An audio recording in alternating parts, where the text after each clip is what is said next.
The most important thing is don't play when YouTube comes out. Then you get sound confusion stuff going on, so just minimize it. Yeah. Also live streaming, yeah. We're good, should be set, our time. All right. Nice, so, did it. We got 11 minutes to go. Good.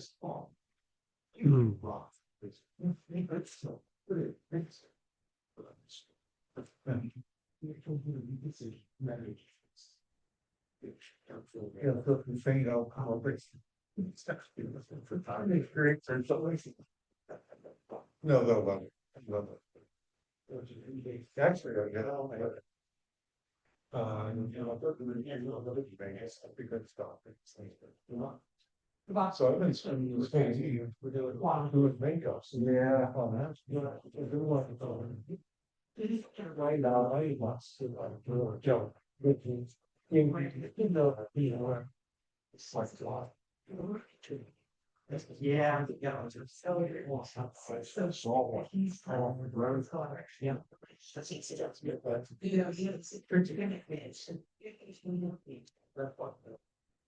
And not everybody shows up the same time. Okay, that's see that time. Yep.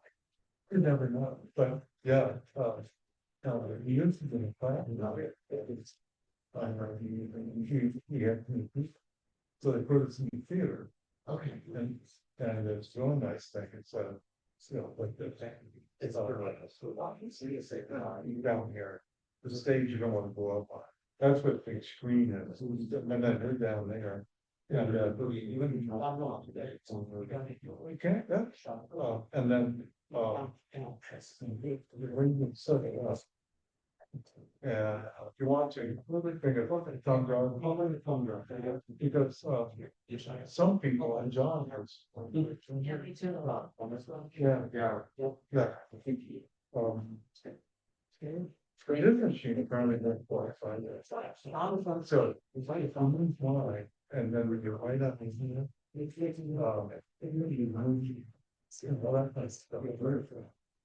and then, and then we're. But for what they're getting what we call me. And yeah. Yeah. Yes. So we don't have, yeah. Yeah, it worked great.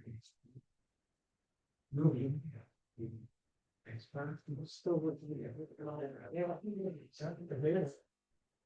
This was pumpkin spice. So Depends on the quality. was spice. I was throwing product. Well, I got a note. I thought they told me.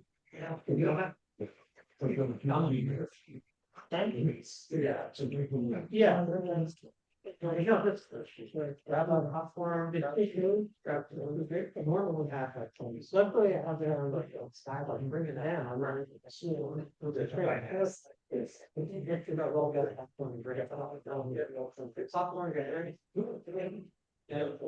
Yeah, so, that's what we do. We plug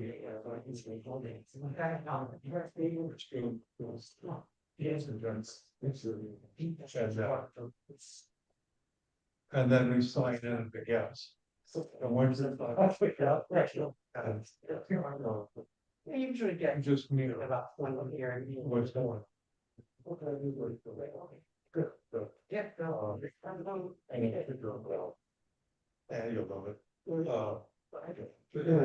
And but the only other kind of training thing is the way I looked at the listeners. But then I was hearing things about how we're looking at the Trojan. It's Trojan. The ones that all four, there's just the Walter. Yeah, say to that. Yeah, so I'm bringing it out. I mean, the song that it could seem to be a problem, we see where it's usually where we get. Is a natural way of that, I think you're like 70, further than about wow. And then, And I look at that, I compared it, what I've done, told them about the products, Then, so I will eat about trees, is in fact. They would problems from tasty. The Then we have a higher. you're going to take a few hours. You don't even have that. Check on you know. And they need to want to go here, but we want to. Take a look at something that we haven't seen yet. Hi, Linda. Hi.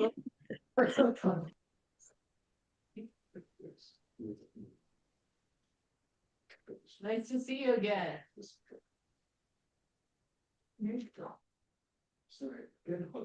The cloak is in the background. Hi, Linda. Hi, good to see everybody. Good to see you. Last year I was babysitting most Tuesday nights, so it's nice to be free since my daughter's schedule changed. That's good. Well, how was the leftovers? Oh, they're delicious. I shared them with Mariah. Oh, yeah? Did it meet with her approval? It did. She definitely liked that food. Wonderful. This month, we use this calendar, 25 and 12 and so you move it. So we read this 13. It's good. I don't know, hurry, you know, you need to just, shit, all right, okay. Here, right, and then we'll go through. Before I forget who gave us that thing, sure. So, sure, that not make them. These are important. Yeah, it's a salt. Yeah. It's something. Jello.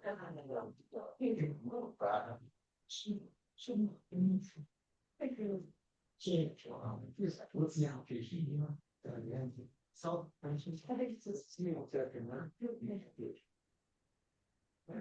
yeah. He's got no little long. So far first. We only go, you don't start at a 60-year-old. Yeah. We have to sit below there. You can see her at 8 hours. So yeah. Well, very fun. Yeah, you more person. Yeah. You can say she's it's going to stay on. That's the way you can. What you see there. You need to go. He's talking six. Yeah, just the line. Heck, it's just said for the water. I know, that's not. I'm just ready. They usually don't go to bed. You don't come to the door. They know. You don't actually get through it. You'll take on some soft water. That's much easier. This after time he's giving all these things going. So yeah, it's happened to market. Let's go shoot that. But it's more first. And so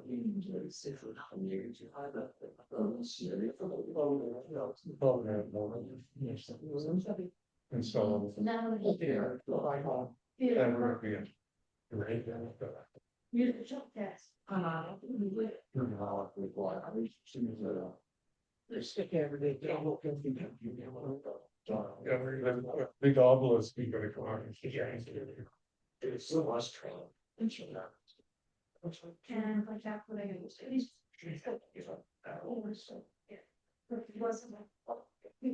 Right, that's usually like this. So if it's things, I mean, that's a fun book. If they have, I think they get near. It's like, you're on that. That well for him. One of the things I'm going to do, you know, I brought up here. Yeah.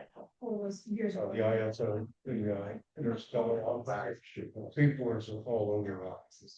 So I'm like, oh, yeah, so like I got into a little bit more technical stuff about why some of that. Take a look at it.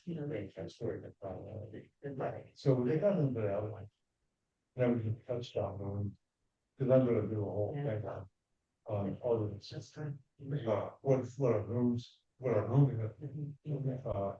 There's all sorts of interesting things that we don't know about, so. But there's people that are, everybody's in it. Ex-engineers or, they're people that want to start with flags. And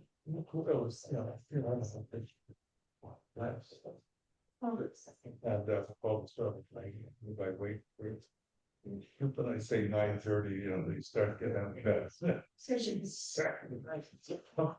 Yeah, I had hey, come on, extra so out of this.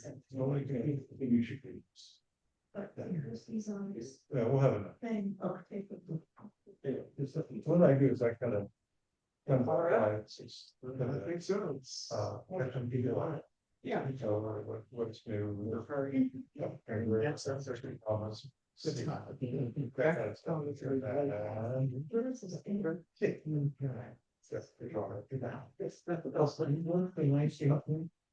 All right. We're downtown.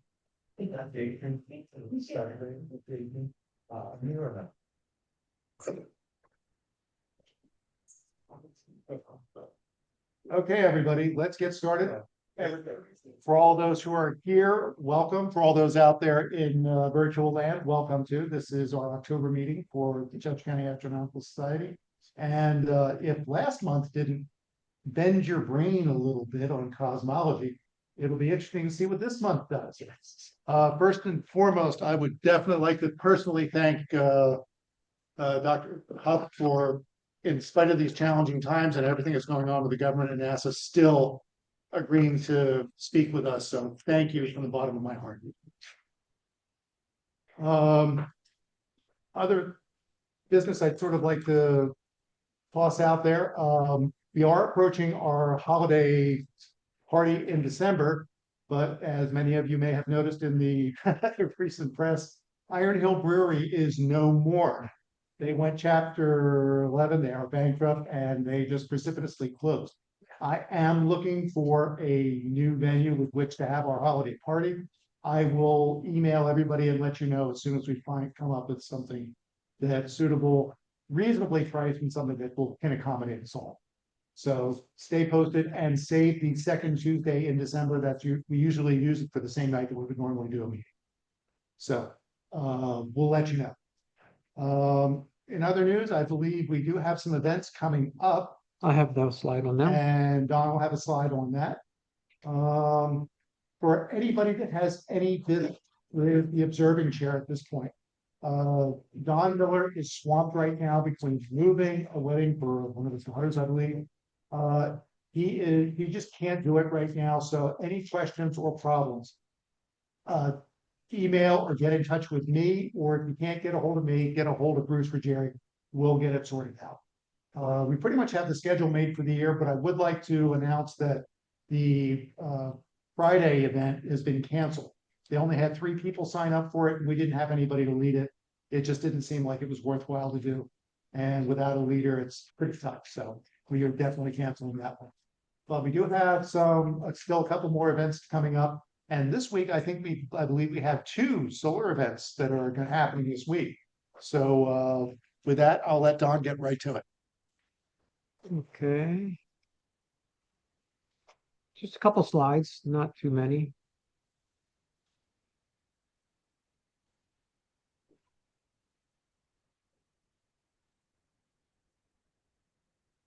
All right, as Dave mentioned, we're canceling this one, which I made this slide last night. So the newest news is it's canceled. So the 8th is American Helicopter Museum. We'll need some people to help with that. And on Friday the 21st is Night Sky Observing at Brainerd Red Clay. We'll get emails out about these things. So don't be concerned if you not remember this. We will get information out about them. So a couple of the night sky highlights right now. Very low in the southwest, you can find Mercury between Mars and a crescent moon on October 23rd. You have to have a good western horizon though, because you won't see it. It can be very low. Well, Mercury is always low, but especially low right now. But and Mars is so far behind us, it's very small, but it will have red color in a telescope or binocular, so you can see Mars. Mercury won't have much color to it, but you gotta look just after it's almost quite dark, then you can look for it.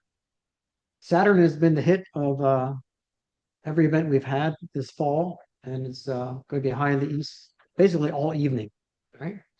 Neptune, you can get all evening. We need a telescope for that. Uranus, you can get with binoculars, 2 hours after sunset.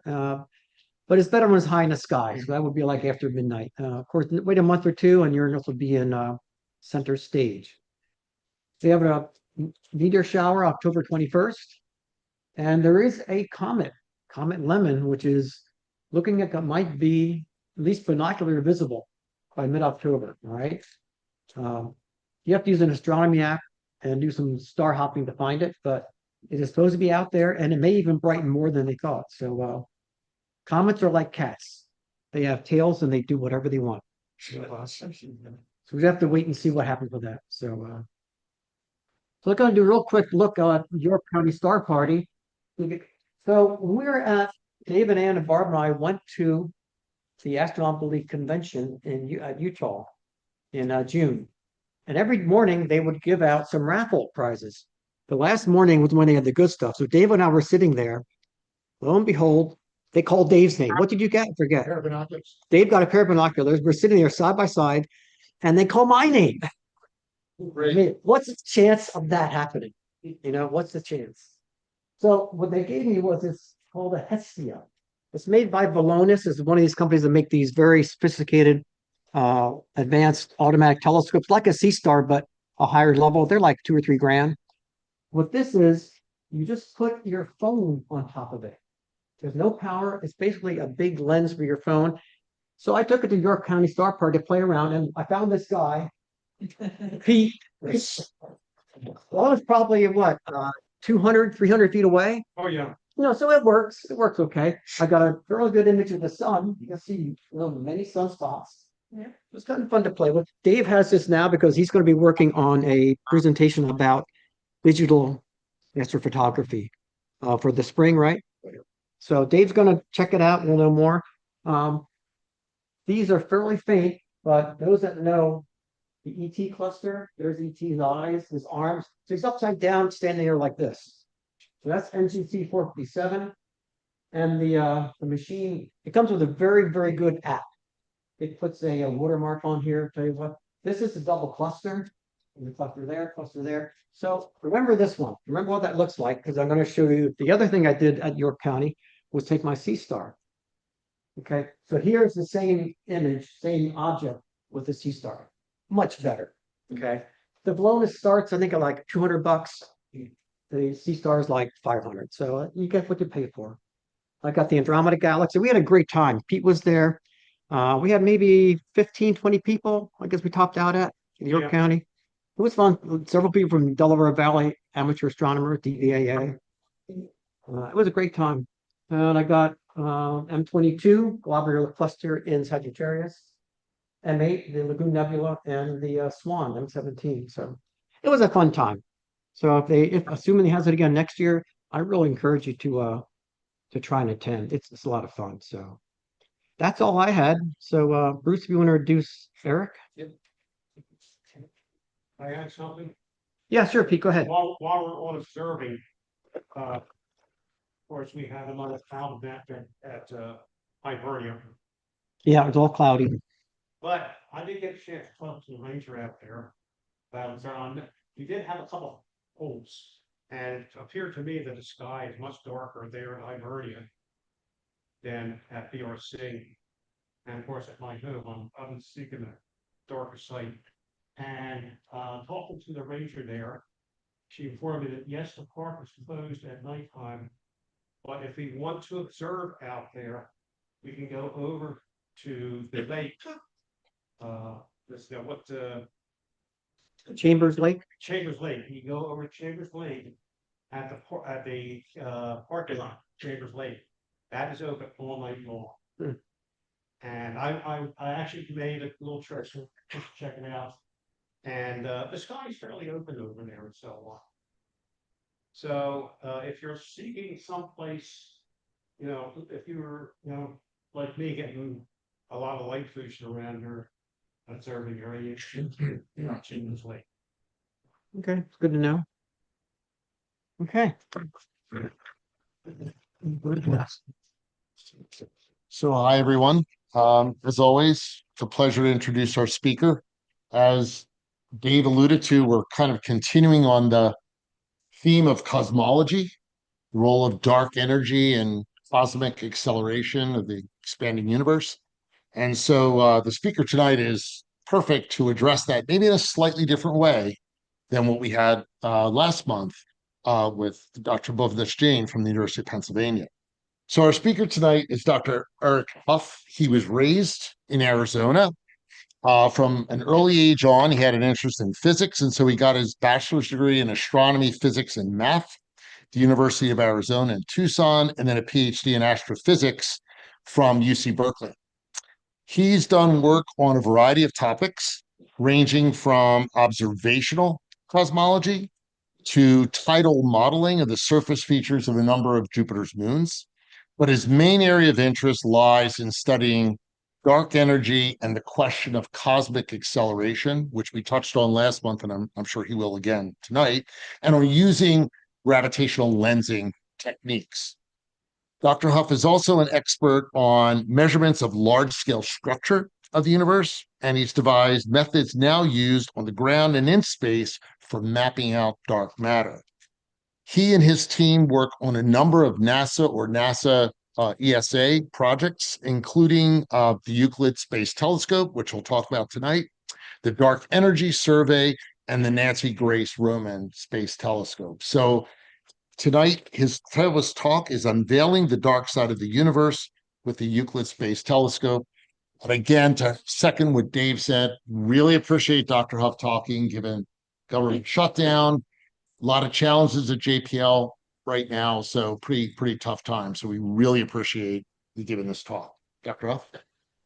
All right, thank you. I didn't realize when I was planning this talk that Boov was going to precede me. So I apologize if there's some redundancy here. It can be a tough act to follow. But I hope that, given I don't know how you normally handle audience interaction, I'm happy to take questions, either during the talk or afterwards, as you like. The other thing I'll say is that some of my slides are a little dark, which shouldn't surprise you guys. And so I'll leave it up to you as to decide if you want to tell me to pause and turn the lights down in the room. And we'll see how it goes. We have the lights down as far as we can right now. The screen is very dark, so we're good. Great, glad to hear it. Okay, so let's get started.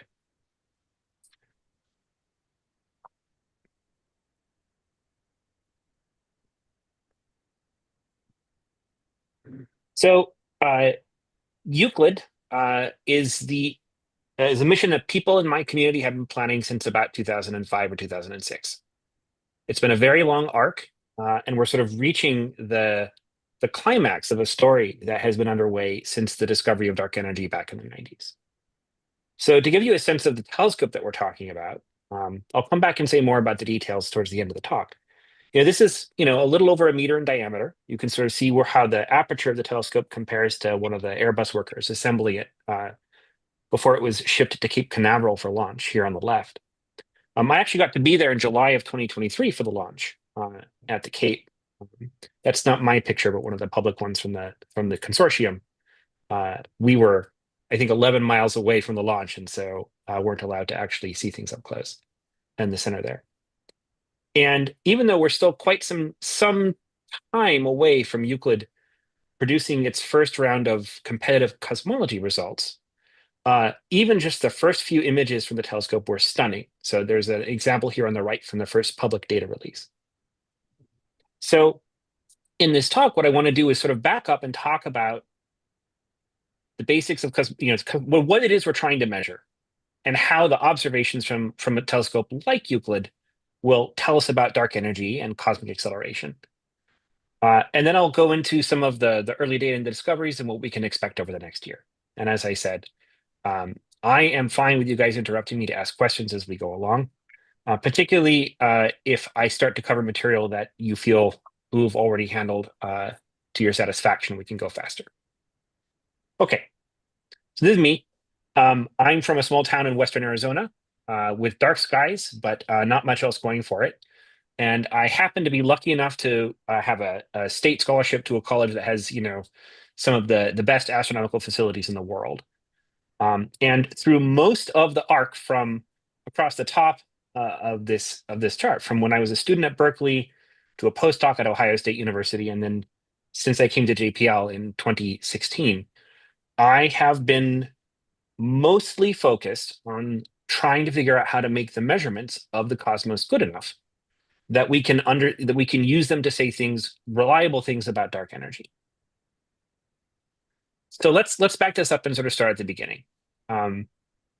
Why do we think the universe was expanding? So on the bottom left here is Henrietta Swan Leavitt at work. And Leavitt is most famous now for figuring out how to use Cepheid variables to tell distance. There's a pretty straightforward relationship between the pulsation period of a Cepheid and its intrinsic luminosity. It's like being able to read the wattage on a light bulb. If you know that number, you can tell if it's on a distant hill or across the room from you, if you don't have any other reference for distance.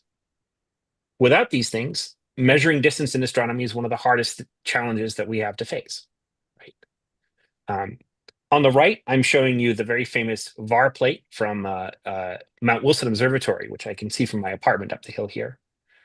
Can I just get a show of hands? How many people are familiar with this plate? Yes. Yes. Yeah, okay. So it looks like, from what I can tell, maybe about half the audience, but not the other half. So it's just worth saying what this is, because it's one of those moments where history is immortalized in someone's handwriting on a human artifact. So this is, in the 1920s, from the era where the question of the existence of other galaxies was a matter of debate, right? Astronomers, had thought for a long time that the Milky Way was it, and that these other objects, like the one shown on the plate, were spiral nebulae, right? And the Cepheids, Leavitt's Cepheids were known as distance indicators, right? People could use those at that time. They understood how to use them to measure distances. And so what's highlighted up here in the upper right is a variable star that was initially marked by Hubble as a nova and not of great consequence at the time. But then examining previous plates, he realized that he was actually looking at a periodic pulsation and identified the star as a Cepheid. But Cepheids are extremely bright. And to see a Cepheid this faint in this photographic plate immediately meant that the object that it was associated with, the spiral nebulae, had to be far beyond the known boundaries of the Milky Way, right? So this is the moment where it became incontrovertible evidence that there were other galaxies and the universe expanded. And then, of course, the Mount Wilson crew went on immediately after that, the next few years to make this discovery. So, and this is crucial to the rest of the story, although the details are wrong, but the story is correct. So here we're looking at Hubble's measurement using those Cepheids of the relationship between the distance to a galaxy and its redshift, which is relatively easy to measure. And you can see that so each point on this plot is a measurement from a different galaxy of distance and redshift. And it's labeled on the x-axis down here on the bottom with distance in parsecs, and on the y-axis up here in kilometers per second. So looking at this, people immediately realized that it was the signature of an expanding universe. And to sort of say what I mean by that, let's talk about what it means to live in an expanding universe, right? So imagine that you put little markers out on a regular grid in space around you, filling space. And you say, I'm going to go and measure the positions of those markers relative to me, and then I'm going to come back and look at them later after the universe has expanded. And you might see that a pattern that looks like this, right? If we're sitting here right in the center, the dots that don't seem to have moved, you can see immediately that the dots that are farther away have a greater distance, between the past and present positions. They've moved farther, they have a higher speed. So there's that relationship between speed and distance that Hubble saw. Now, as I've rendered this, it looks like you're here at the center, right? Like the universe is expanding around you. But all I've done is just increase the distance between every pair of points without regard to where they are. So someone else standing over here sees the same pattern around them, the same increase in speed with distance as you go away from them. And that's how we think this works. The universe doesn't have a center. Every galaxy and every planet, when they look at things distant enough, sees the universe expanding away from them. And that's what we mean by Hubble expansion. So when I was an undergraduate, back in the 90s, back in the aughts, and there were still astronomy textbooks that said, these are the available options for the expansion of the universe. So what am I showing you? So once you know the universe is expanding, the other important fact to know is that the only force in the cosmos that's relevant for how things move on those scales is gravity. Gravity, as we all know, is attractive. And so the question was always, from Hubble's discovery in the 20s all the way until 1997, is the gravity of all the stuff in the universe, pulling on all the other stuff in the universe, enough to slow the whole thing down so that it collapses again, in which case you get what's marked on here as a closed universe. So that's time here on the bottom and sort of size of the universe on the left, on the axis. So is the universe going to expand, stop expanding, and then collapse again because of the gravity of everything pulling on everything else? Or it's going to keep going, slowing down forever, but never quite having enough force between its parts to fully collapse? And so astronomers spent, the decades between the 20s and the 90s trying to improve the measurements of things like the Cepheid variables and find other methods enough so that they could actually answer this question. And the thing that really made the difference is this little guy here in the bottom left. So this is a type 1a supernova. So this is an exploding star. And this class of exploding star is special because the explosion is essentially triggered always at about the same point in the evolution of the system where it takes place. And that means that the brightness can be calibrated. It's another one of these cases where, by looking at the properties of the explosion, you can work out exactly how bright it is. And the remarkable thing about this particular kind of star, is that if you look at this, you can see this one star, which is associated with this background galaxy, has about the same apparent brightness. So that's a single star about as bright as the 10 billion stars in the galaxy behind it. And that's great because it allows us to actually do these kinds of precision measurements, measuring the relationship as Hubble did between the distance and the redshift, out to much, much greater distances. And because the speed of light is finite, that means measuring them out to much, much more distant epochs in the universe's past. And that was the thing that finally allowed people to understand how the universe had expanded over the course of its history. And so we went from the dozen or so points on Hubble's plot to something that looks more like this, where there are thousands of measurements of those supernovae.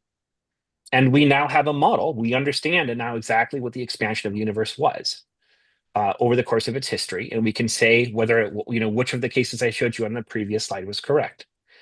Right. So this is what we said. Do we live in a universe that's going to expand, slowing down forever or not? And the answer is it's accelerating apart. It's none of the things that we thought. So starting about 4 billion or 5 billion years ago, the expansion of the universe stopped slowing down and started to speed up. Right. And this is the central mystery. We really just know one thing about dark energy, and this is it. It's that it is something that is responsible for the expansion history of the universe, for the expansion of the universe accelerating.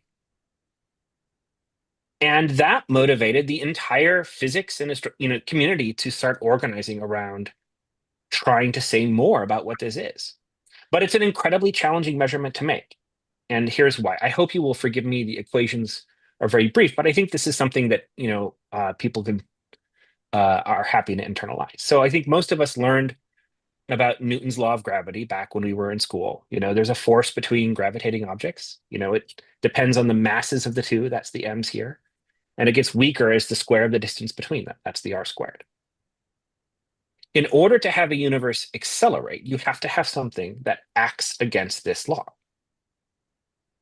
And that thing needs to be, so we can modify this force equation to produce the behavior that we see. We could say we need something that is repulsive, that acts against gravity, but it needs to only be repulsive at very long ranges, because otherwise we would notice it in the solar system. And to produce an accelerating universe so that things accelerate more the further apart they are, you need to modify this to have something that increases in strength as things get further apart. You also need the coefficient in front of that term to be so small, and that's a very small number, that whatever this effect is that's driving the expansion of the universe, it has to be completely negligible on the scales where human beings can do laboratory experiments, and completely negligible on the scales where we can fly spacecraft around the solar system. So to give you an example of what that means when I say negligible, what do I mean? So, the Voyager spacecraft are still the most distant human-made objects. They've been flying since the 1970s. And in that time, if you compare how much further Voyager 2 will have gone because of the extra acceleration due to the same force that's driving the cosmos apart, it's moved about an extra micron. So dark energy is a very, very small effect on the scales of the solar system. We just can't design experiments that are sensitive enough to probe it. And if you think about what this must mean, if you actually want to measure something that gets stronger as things get further apart, you have to go and look on larger scales. And so that means that cosmologists like me are basically trying to measure the effects of dark energy to characterize whether this is the right modification to the force law by looking at how things are moving and where the mass is distributed on the largest scales of the cosmos that we can possibly measure. So we need to make a map of the entire universe. We need to measure where the matter is distributed. Then we need to see if things are moving as we would expect them to be, given our ideas about gravity. That's the game. So let me say what I mean by universe here anyway. So here's the universe. And you're right. So, and here's us in the center. Now the reason, so I'm serious. So what I've done here is I've taken a simulation done on a computer of the entire cosmic volume. And I've just taken a slice through it. And I have a map here that just shows where all the matter in that simulation is. But remember, the speed of light is finite. So as you look at things that are further away, you see them as they were, right? Well, the universe is about 13.6 billion years old, which means the light that you can see that is coming from something that's been traveling for 13.6 billion years is coming from that region of the universe that it left from at the time of the Big Bang, right? So there's a most distant object you can see in every direction that's just set by how long we have had for light to travel from that point to us. So it looks like a sphere around you, right? Looking at galaxies close to us, here you'll see things that look like, fairly well-evolved galaxies, kind of like our Milky Way. That's the sort of thing that we study with big ground-based telescopes, like the dark energy camera, which is there on the bottom. This is to do with the dark energy survey that was mentioned in the introduction. Looking at things much further away is more difficult. That region of the universe where dark energy matters, where it's driving the expansion of the universe to speed up, is inside this yellow circle here. And the most distant thing we can actually see is the cosmic microwave background. Think of it as sort of like a wallpaper around the sphere that encompasses everything that you can see. The afterglow of the Big Bang. Sorry, did someone, it sounded like there might have been someone saying something to ask a question. No, okay, great. Now, the thing that's important for our story on this map is actually the structure here. So a whole galaxy is far too small to see on this map. If you were to zoom in on a patch of this map right here, you would see something that looks kind of like what I've got in the inset on the top left, where even on this inset, a single galaxy would be too small to see, right? The galaxies tend to live sort of at the knots in this map.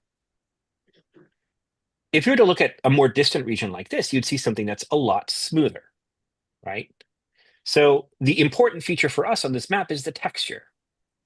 Structure, the universe begins almost completely featureless, and gravity pulls things together over time. And so you evolve from a very smooth map at the outer edge towards a much more rough, textured map at the center. And that's something that we can not only precisely quantify, but we can actually predict exactly from theory how much the roughness in this map evolves from the outer edge down to the center. And if you change the strength of gravity, if you add some repulsive force, if you change how dark energy works, what you're doing is changing the ability of gravity to pull things together and build up the structures you see in this map. So one of the most important measurements we can make to actually be able to say something about what's causing cosmic acceleration, because it's modifying the strength of gravity, is to make this map and measure exactly how structure grows from the outer edge to the center. And the kinds of things we're looking for, so if this is sort of the clumpiness on the map on this y-axis here, and this is sort of the distance from the outer edge to the center along the x-axis, you can see that this is quantifying what you saw with your eye. The texture starts out very smooth, not very clumpy, and grows and becomes more and more clumpy as things go on. And the difference between different theories for dark energy amounts to the differences between these curves here. In some theories for what's causing cosmic acceleration, you get a little more clumpiness, and the shape of that curve with time changes. So the thing that makes this hard is that almost all of the matter in this map is invisible. This is mostly dark matter. Most of the universe is dark matter. And so we can't just make a map by pointing a telescope at space, counting where the galaxies are, and calling it good. We have to do something else. So essentially, the problem we have to make the measurements I just described is we can see the galaxies, which on this map, which is from another simulation of cosmic structure, the galaxies are sort of like the little yellow islands here. That's where the stars are. That's what we can actually see. But to make the measurements of dark energy that we need to make to understand what's going on with cosmic acceleration, we actually need to be able to map out where all of the mass is, including the dark matter. It's this black spiderwebby stuff, right? So that's the challenge. We can see the galaxies. We need to make a map of where the dark matter is so that we can understand cosmic acceleration.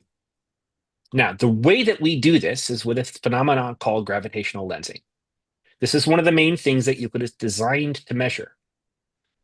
So if I take a field of distant galaxies and I put a big lump of mass between them and me, the light on its way to us ends up taking a slightly different path. The path is affected by the gravity of things.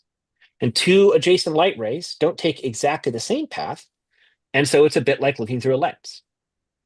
So here on the left is one of the most dramatic examples of this in the whole cosmos. So the big white galaxy here at the center is a massive galaxy at the center of a huge cluster of galaxies, much, probably comparable in mass, I think, to Coma or Virgo.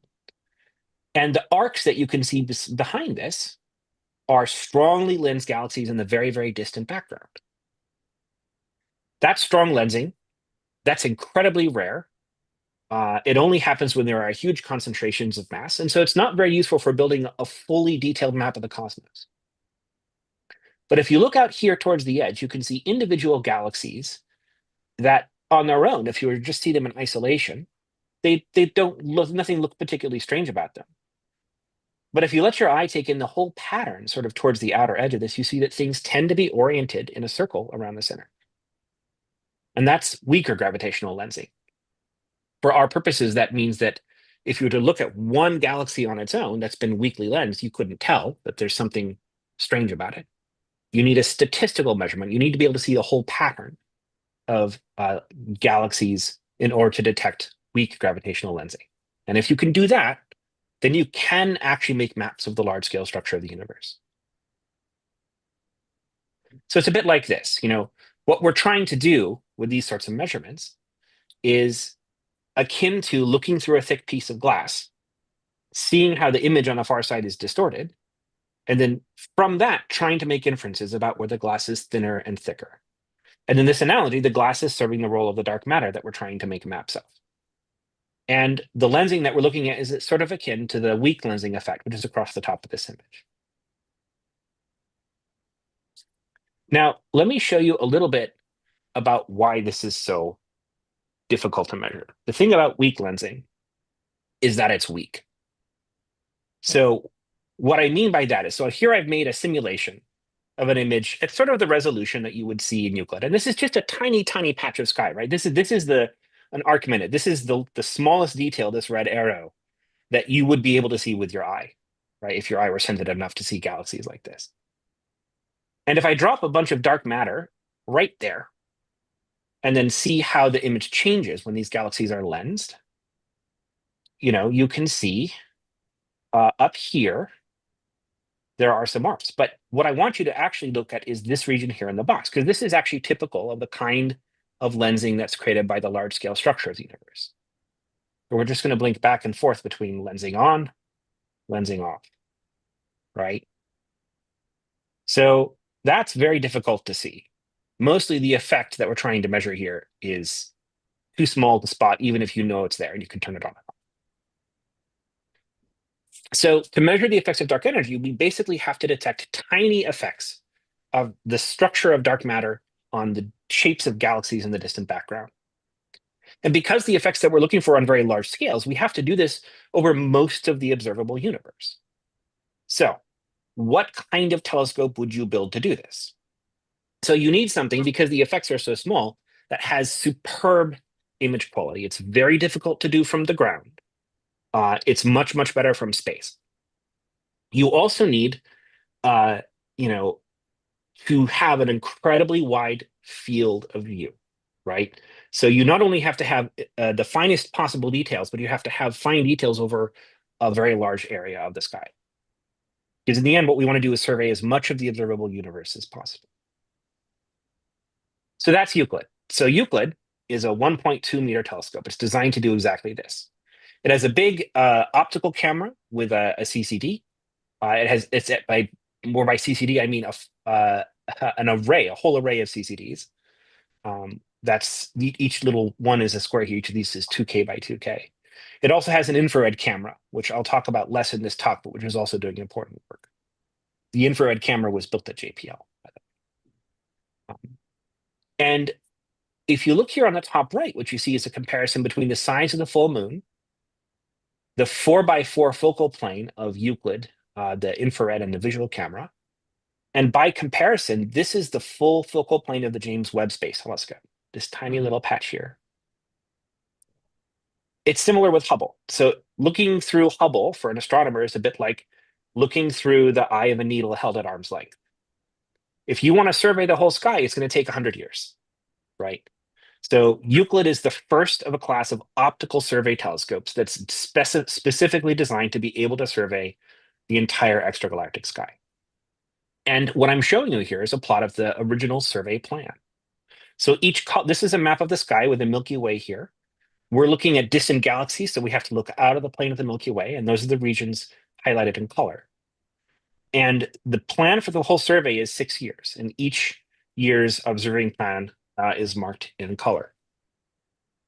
So over the course of its 6-year mission, Euclid is going to survey all of the sort of darkest regions of the extragalactic sky to make the gravitational lensing map that I've described. And this is how we're doing.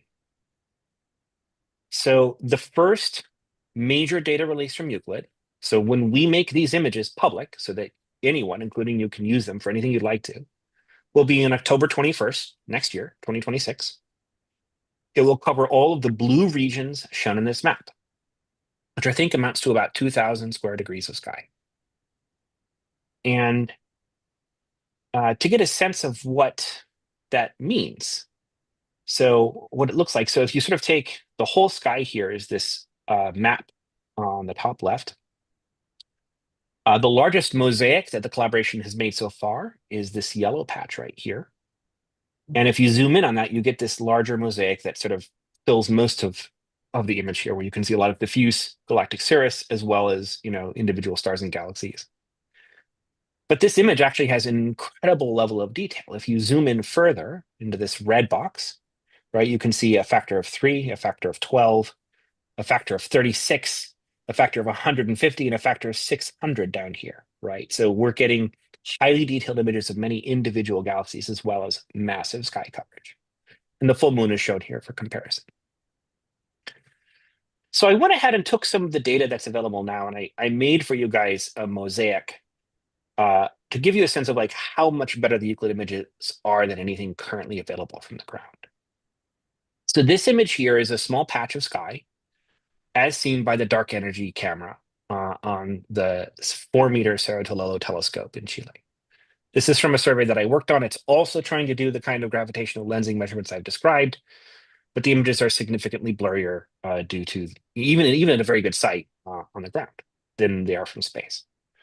So there are images taken from Euclid that precisely overlap this. And so I'm going to fade next to the Euclid version of those images.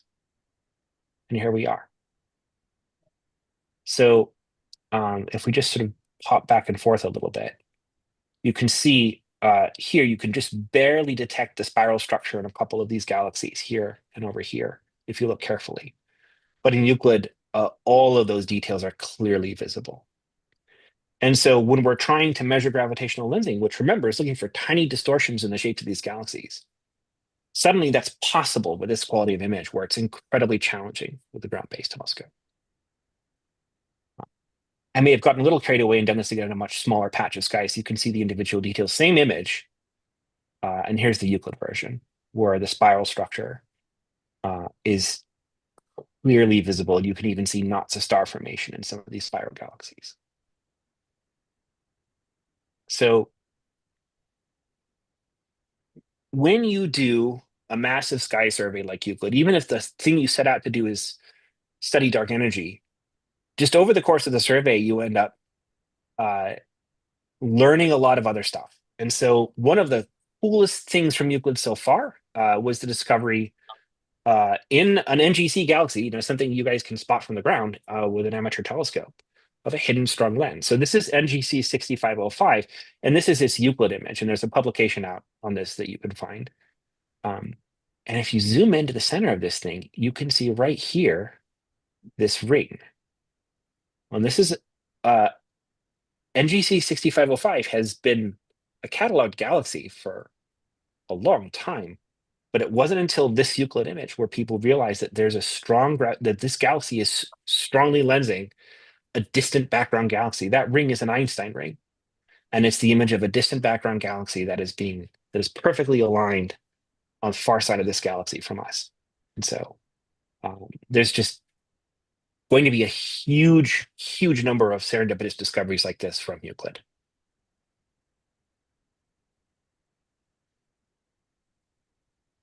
So I'll wind up by talking about what's coming. So there are multiple. Yes, go ahead. Oh, sorry, I thought I got another question. There are multiple cosmology surveys in the same class as Euclid, by which I mean surveys that we have been preparing to execute for the last 20 years and that are just happening now. The first one to start, which is released its first results already, it started a couple years before Euclid, is a ground-based survey called the Dark Energy Spectroscopic Instrument. And it released their results earlier this year that suggests for the first time that dark energy may be evolving, that it's not a constant as cosmologists have believed since the first discovery. And Euclid is the first experiment that will have comparable power to DESI, which means we will actually be able to do the first measurement confirming or not these results from DESI. And we can expect those results to be coming out by the time of the first data release next year in October. So stay tuned.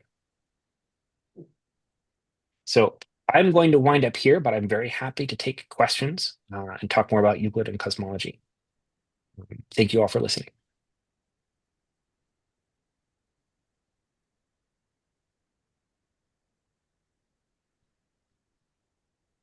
Now, the microphone in the room is inaudible to me, so I think if anyone has questions or if there's more discussion, we'll need to make a change.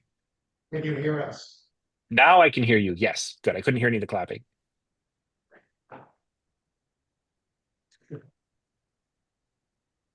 Questions? Yes. Dr. Huff, most of us have been dealing conceptually with this expanding universe as a balloon, and the cosmos basically on the surface of the balloon, and the center of the balloon is not a physical dimension at all, it's time. But the models that we in our heads do for this expansion, you mentioned that it's lumpy, and I would imagine it would have to be lumpy if the areas between the filaments, between the large areas where there is baryonic matter and dark matter, and those expanses between it clearly are going to be expanding faster than the areas where the filaments are. So that balloon is going to be lumpy by nature. Hmm. Is the degree of that lumpiness what we're really after with the lensing? Yes. So there's sort of a couple of things here. One is, when we talk about the expansion of the universe, we usually separate it into two pieces, right?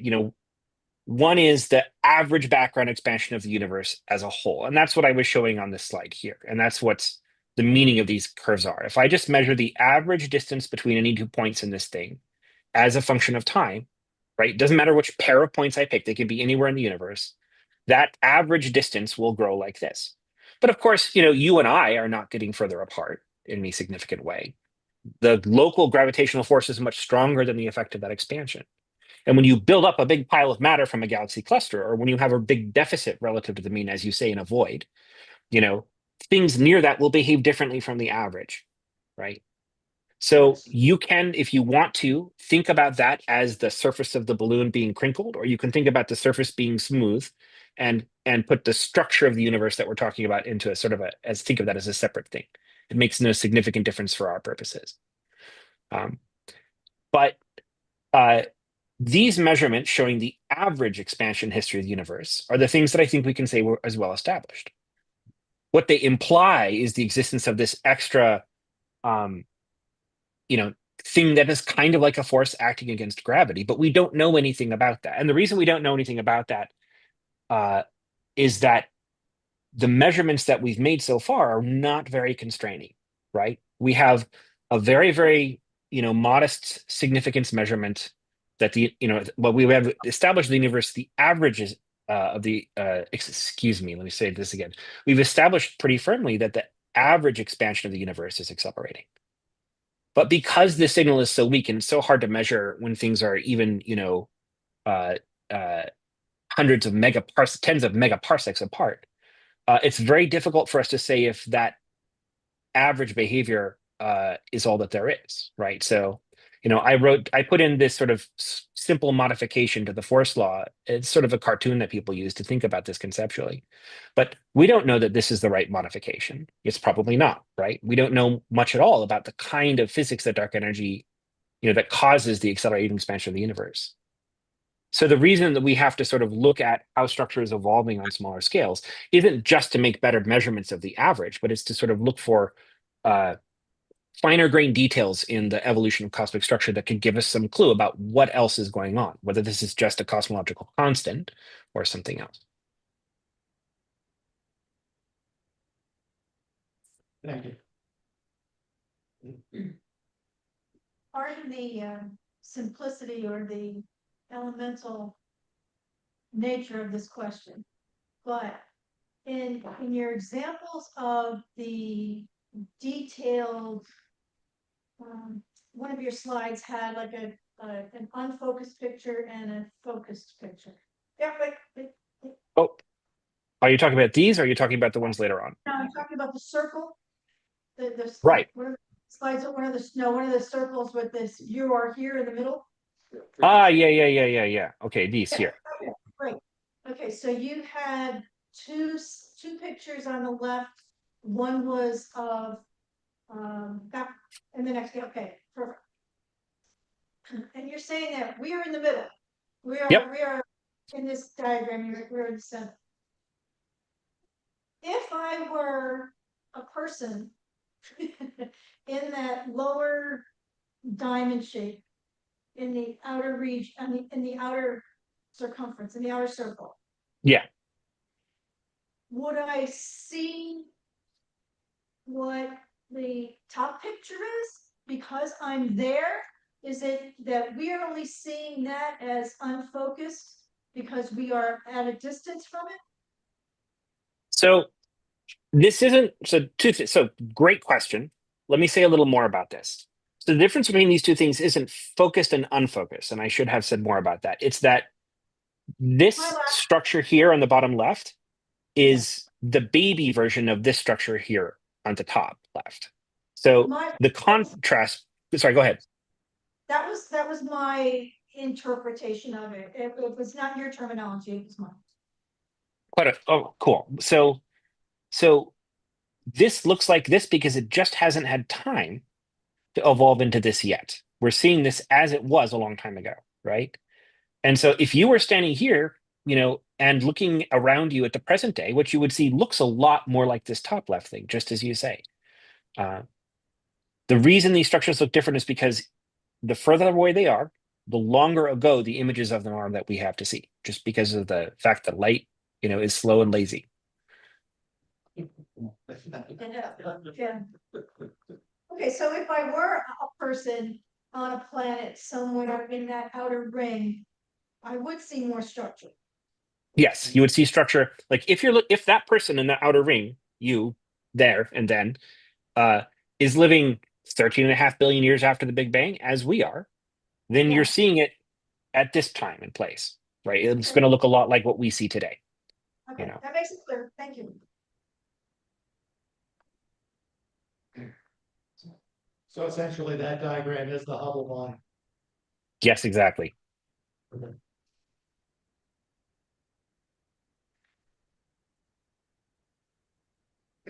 Dr. Huff. Again, possibly a very naive question, so forgive the question.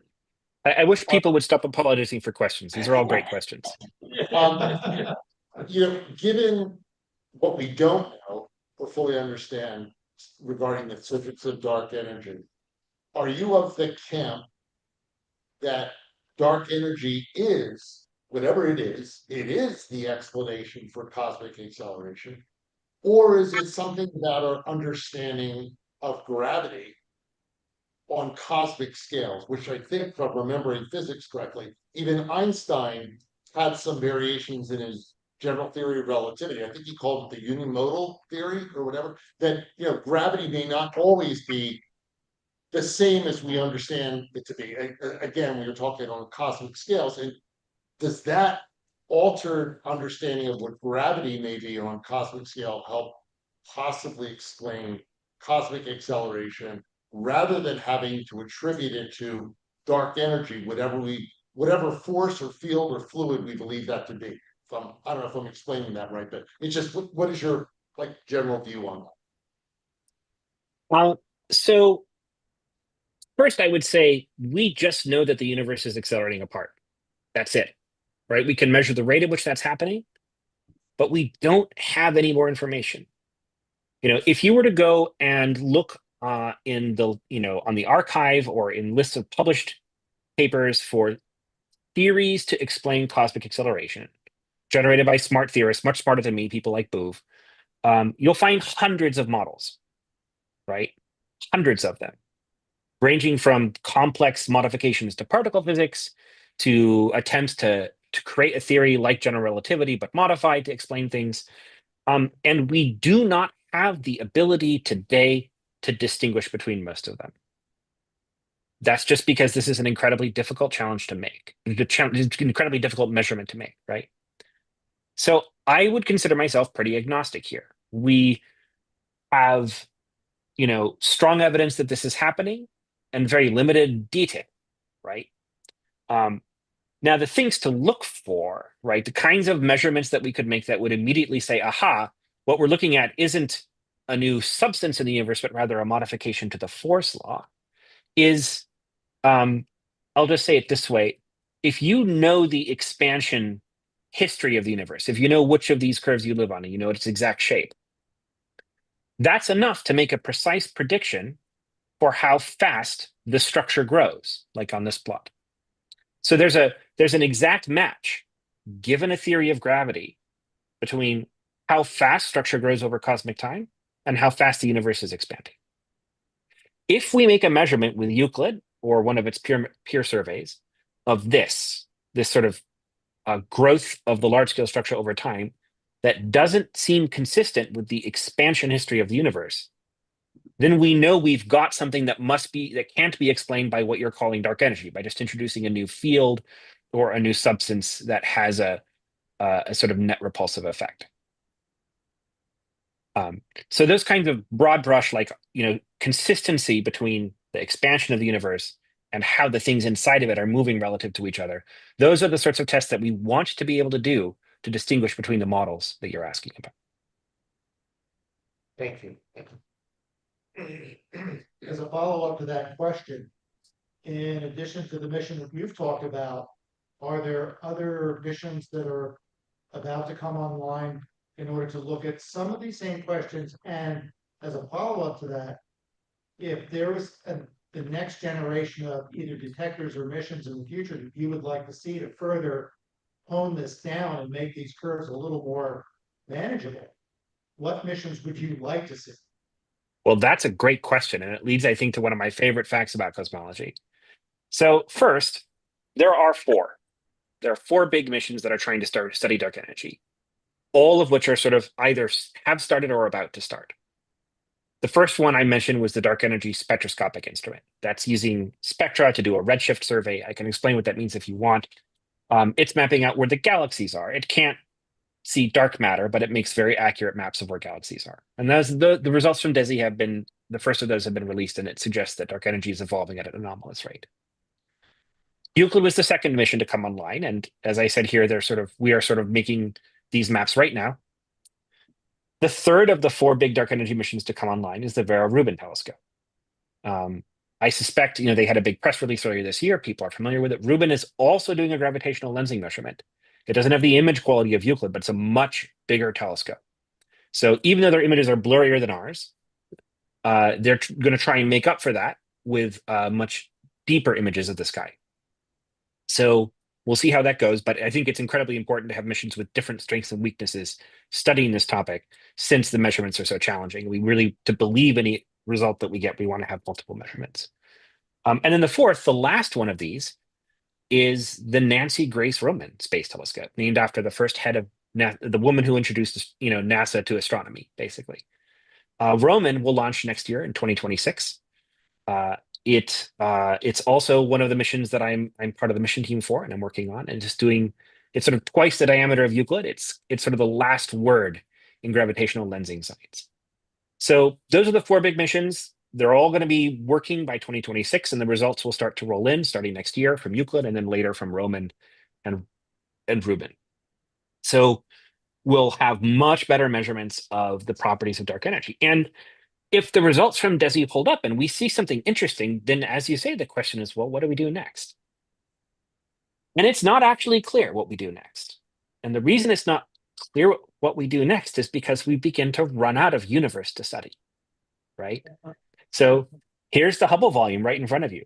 We can only see about half of it because the Milky Way is blocking, about half of it. And once we have mapped out the distribution of the large scale structure of the universe on the sky that we can see, we don't get another universe. That's it.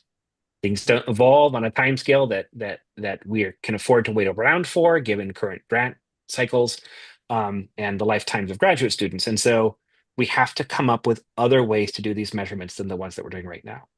There's no community consensus about this, but the opportunity to sort of think about creating, new missions built around new techniques for measuring dark energy is one of the reasons I came to JPL, and it's something I'm currently working. So the future is wide open in that regard. Thank you.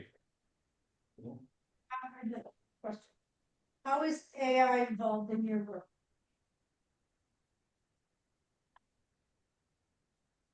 So at the moment, the measurements that we're making involve very little AI. That will probably change. It's in the process of changing.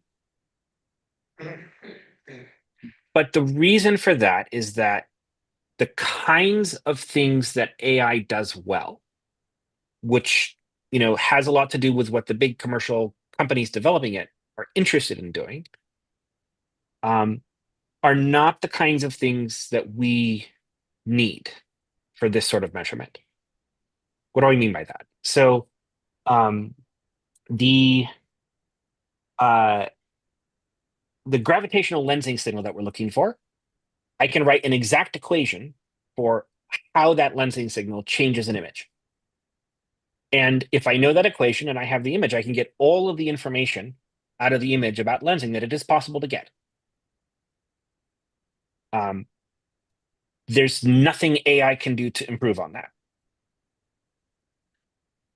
When you look at what AI does, a lot of on the internet, right? Like, so the models that we have are trained on the vast volumes of data that human beings have put on the internet for each other to look at.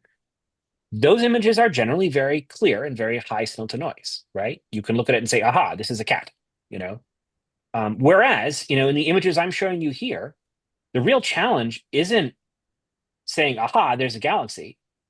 It's finding all the sort of little ambiguous bits of fuzz here and figuring out exactly what they're, how much they've been lensed, right? So that's not the kind of thing AI models are typically trained to do. They're trained on clear pictures, they're trained on high signal to noise things, and astronomers doing cosmology generally care about low signal to noise environments where we have exact equations for what's going on. So far for that reason, it hasn't been of a great deal of use, but as the models get better, I think that will start to change. Keep it human. Sorry, I didn't catch that. Said, keep it human. Well, the humans are always in charge here. It's just a question of what tools we have available to us.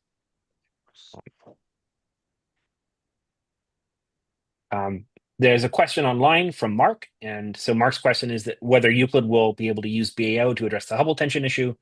The short answer is yes. The half of Euclid that I haven't talked about, the infrared thing, is doing a spectroscopic survey.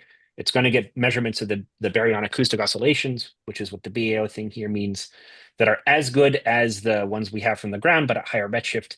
And we think that that will have a lot to say about the Hubble tension. So. Can you elaborate? Do you have an opinion about how that tension will be resolved? No, I don't have an opinion about how it'll be resolved. You didn't walk into that one, did you? Okay, yeah. All right. I mean, I think, as a scientist, it's really important to be able to live with uncertainty, right? So I'm excited about it, and I'm trying to make these measurements better and do some of them myself. But I don't know what the verdict will be. Thank you.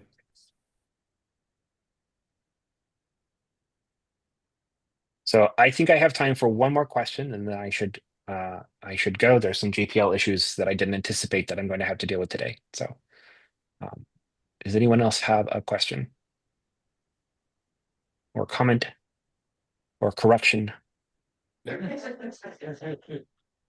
whatsoever. Thank you so much for presenting to us under these challenging times and conditions. My pleasure. Great questions. It's been really fun to talk to you guys. I hope I get a chance to do so in the future. Yeah. All right. Bye-bye now. Thank you.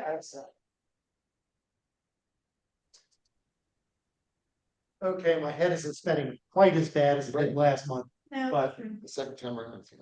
yeah, I think the second time around, it softened my brains up a little bit so that I could accept it. So anyway, Bruce, if you don't mind, give us just a little taste of what's coming up next month. So the speaker next month, I think I mentioned this last, but make sure, I'm gonna misquote. It's very appropriate for the times that we are living in, actually. Dr. Rebecca Phillipson from Villanova. She's going to talk about chaos in the cosmos. And really, it's literally chaos theory, but applied to astronomy and also cosmology. Okay. So I heard her give this talk about a year ago, and let's just say it's different. It'll again make you think in very different ways. So that's what. And just one follow-up question: will she be here in person? She said probably. Okay. Because she's here. Okay. Well, I don't know about you guys, but I certainly enjoy it very much when we actually have somebody in person and we can be in them after the talk and really grill them with the questions.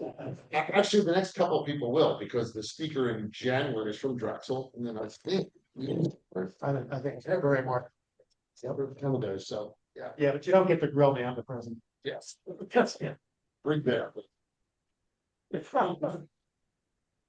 Well, in any event, again, please pay attention to the calendar, the changes and what's coming up. And I can't stress this enough. The solar sessions that we've been running have been fantastic. Anybody that has not yet looked through Roger and Linda's incredible scope, you're missing out on something. If you haven't put your eyeball in the eyepiece of love, you're really missing it. It's absolute big on truth. So I encourage anybody that, even if you just want to stop by, go, even if you don't want to help out, don't miss it. It's worth it. So, and pay attention to the calendar. We do have some events coming up, and BRC, well, the weather hasn't been kind to us this year, but hopefully we'll get at least one more off before we say goodbye to warm weather. So we look forward to seeing you all month, and please pay attention to your email about our holiday fun.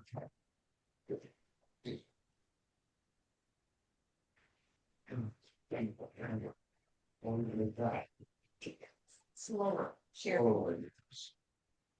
And Don, if you don't mind snagging, it's just picture, yeah. Come on. You've been looking for it all, huh? Yeah.